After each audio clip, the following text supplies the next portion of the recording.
السلام عليكم ورحمة الله تعالى وبركاته. أولا عيد مبارك سعيد. صراحة تفاجئنا، كنا كنتوقعوا السبت ولكن الخير فيما اختاره الله. اليوم تم الإعلان على أول لائحة ديال محمد وهبي مع المنتخب، وهذا الشيء هذا من أجل مباراتي الإكوادور والباراغواي. كانت بعض المفاجآت، ولهذا درت لكم هذا الفيديو ماشي باش نشوفوا اللي عيطوا لهم، باش نشوفوا اللي ما تعيطوش لهم. دابا في هذا الفيديو غنشوفوا اللائحة ديال اللاعبين اللي كانوا ابرز الغائبين. غنبداو اولا بالعميد غانم سايس اللي اعتزل اللعب دوليا بعد الاصابه ديالو في كاس افريقيا الاخيره بعد 68 مباراه بقميص المنتخب. غنديو لكم معايا واحد السؤال: واش كتشوفوا ان هذا افضل مدافع في تاريخ المنتخب ولا باقي النبت هو رقم واحد؟ لان العميد سايس فهو شارك في كأس العالم وصل نصف النهاية، إضافة إلى أنه حاليا دابا كيتعتبر متوج باللقب ديال إفريقيا.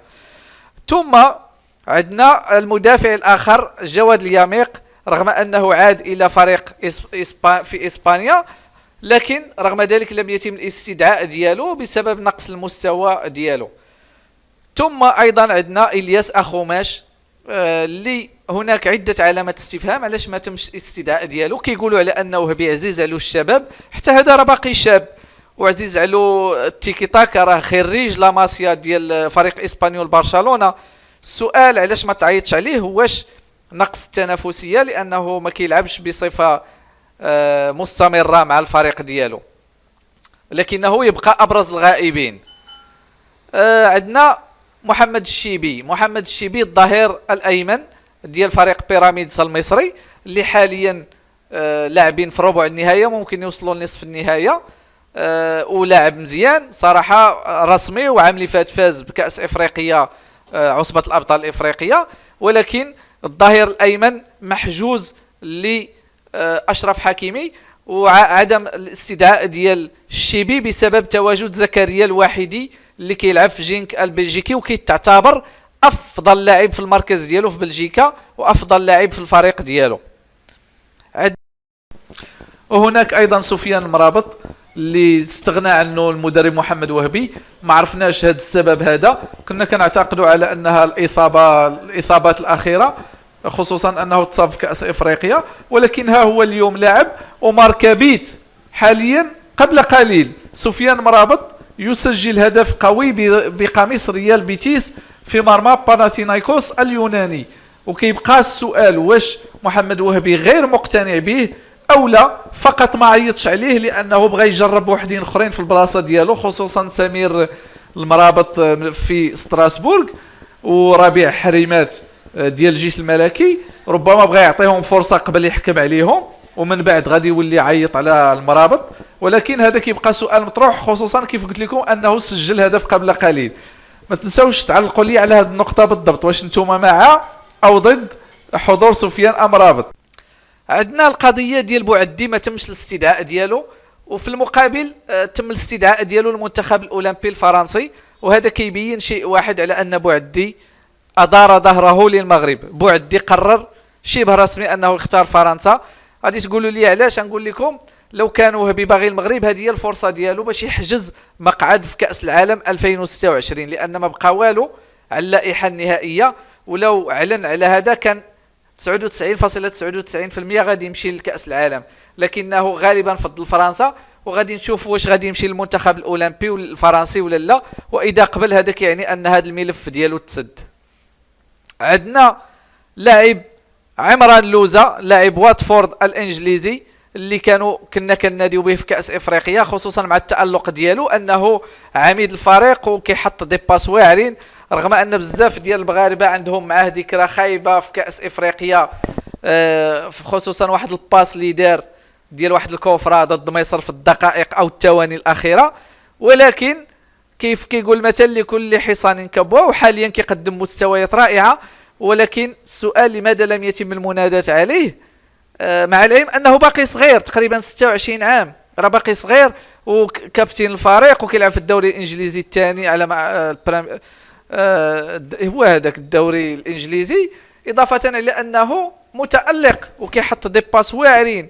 وكيبقى السؤال علامه استفهام. اليوم دار واحد الستاتيو حزين على الصفحه ديالو في الانستغرام، هذا كيدل على انه كان كيتسنى انه تمت المنادات عليه، لكن وهبي قرر انه ما يعيطش عليه. اللاعب ايضا عثمان معما ما تمش المنادات عليه لسبب بسيط، هو انه مصاب. ونذكركم على انها احسن لاعب شاب في العالم، وغالبا الى كان في يعني كان ارجع اللياقه ديالو غادي يكون في كاس العالم، لانه محمد وهبي كيعرفو مزيان. سفيان بن جديده هداف البطوله الوطنيه لحد الان، اعتقد 12 او 13 هدف، لاعب فريق الماس المغرب الفاسي، متألق هذا الموسم. السؤال عدم المنادات عليه، وهبي قال على انه كيراقب اللاعب، وانه ما كاينش البلاصه ديالو بين 28، وانه ما يمكنش يضم الجميع، ولكنه كيراقبه. اللاعب اللي كان داز واحد التجربه في بلجيكا ورجع للمغرب متألق مع فريق الماس، كنا كنتوقعوا انه يكون على الاقل في اللائحه ديال اللائحه، ولكن ما تمش المنادات عليه. ادم ماسينا لم يتم المنادات عليه لسبب بسيط، تراجع المستوى ديالو، وربما عيطوا على عيسى ديوب باش يعوضوا. عيسى ديوب عنده 3 الجنسيات، سينيغالي، فرنسي، مغربي، لكن بعد طول غياب، بعد طول شحال هو متردد، اخيرا قبل انه يمثل المغرب. بزاف المغاربه ما عجبهمش الحال، وانا ما عجبنيش، لانه حتى تسدات عليه الابواب ديال المنتخب الفرنسي، وعيا ما يصبر حتى دار 29 عام عاد عيطوا عليه. ولكن المدرب تيشوف الخصاص، تيقول لك هذا غادي يسد ليا هذيك التقبه اللي عندي في الدفاع، والعلم عند الله. غادي نشوفوا المباريات اللي غادي يأدي وغنشوفوا النتائج. عندنا نايف اكرد، لاعب مهم في المنتخب المغربي، ولكن دار عمليه جراحيه. قال لك انه عانى عده اصابات، وان العمليه الجراحيه هي الحل، لعل وعسى باش انه يكون متواجد في كاس العالم 2026. نتمنوا ليه الشفاء وعوده ميمونه ان شاء الله. لاعب يوسف بالعمري او بالعماري، الاسم الاصلي ديالو، كيلعب مع الاهلي المصري. ملي كان عاد مشى ما كانش رسمي، دابا في المباريات الاخيره واحد 5 المباريات ولا تيتولار رسمي. انا تفرجت فيه المباراه الاخيره ضد الترجي رسمي، ولكن عدم المنادات ديالو لعده اسباب، اهمها سفيان الكرواني اللي ولاو عيط عليه، اللاعب من هولندا، اضافه الى اللاعب الاخر اللي كان عيطوا عليه في كاس افريقيا حتى هو ظهير ايسر. لهذا يوسف بالعمري ما عندوش مكان حاليا في المنتخب. ثم عندنا اللاعب حمزه إيغامان.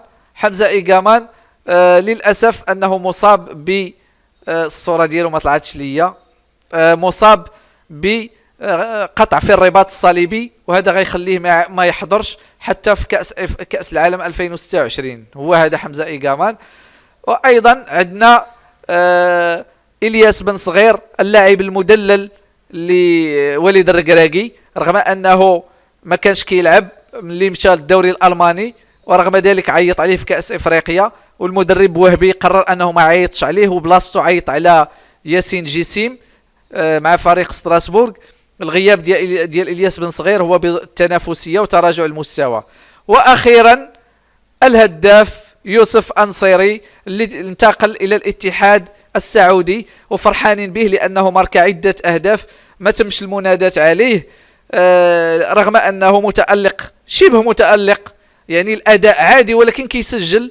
ما نساوش على انه الرأسيات ديالو ما كاينش خوه في المغرب، حتى ايوب الكعبي الصراحه ما كاينش خوه في المغرب، ولكن الخيارات هادشي اللي اختار. يوسف نصيري دوزنا معاه بزاف الحوايج، 2 كؤوس العالم، عده اهداف، كنا بزاف الناس كيشدوا فيه وكينتقدوه، ولكن رغم ذلك تيبقى كيسكتنا الصراحه، كيسكتنا. نتمنوا ليه التوفيق فريق الاتحاد السعودي، دابا حاليا فرحانين به، ولكن عايله ما ماركاش واحد 3 ولا 4 المرات، ولا الا زقل شي بيت فاس كما موالف كيدير، غادي يتكبوا عليه، لان النقد عندهم ما كيتزاقلوش همايا. هذه هي اللائحه ديال اللاعبين اللي ما تعيطش عليهم المنتخب.